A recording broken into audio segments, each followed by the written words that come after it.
Garvies Point Museum was founded in 1967. It actually opened on July 4th in 1967. And it was planned to be built in the early 60s along with Tacopasha Museum and Preserve.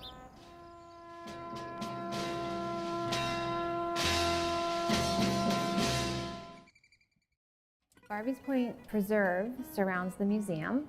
We have 62 acres. We have woods, we have meadows, and we have ponds. And it has some really unique geology as well. That's why the site was chosen.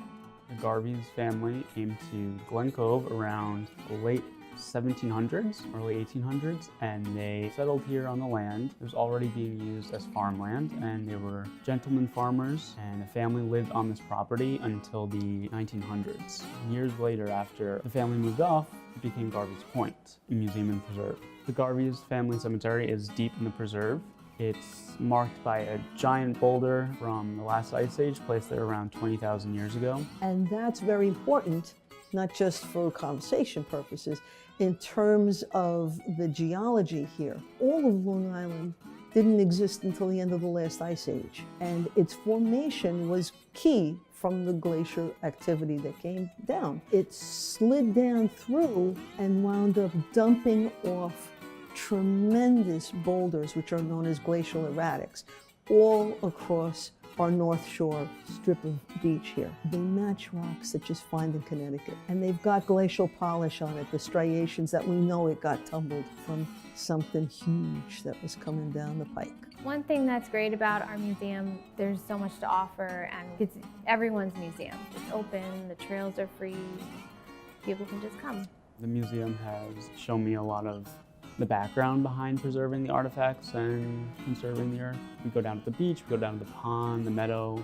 A lot of it's based around insects and trees and flowers. And we also have 65 million year old clay. We actually have kids working with the clay that's naturally found right here on the preserve. And our museum has a specialty in Native American culture. Not only do we discuss the history of Native Americans, not only on Long Island, but throughout the United States. They're using the actual clay that the Native Americans would have used in the way that they would have used to make their pottery. Besides that, we have biotic nature programs that we do. We have bird watching programs. We have insect study.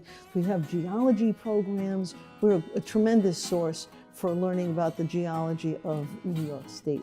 Our mission is to preserve and interpret the local indigenous culture and to preserve the nature around us for this and future generations. But what we have here is a hands-on aspect that you will not find in other museums. You know, you can go to a lot of different museums that may have other things, and certainly to a larger scale, but we offer a resource to the public. And we try to get our visitors as excited as we are about this place.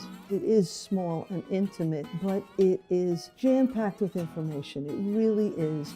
As difficult as some people say it is to get to, because it is kind of tucked away, I want people saying, wow, I'm really glad I came here. It was worth finding. It's a hidden little gem in Glen Cove.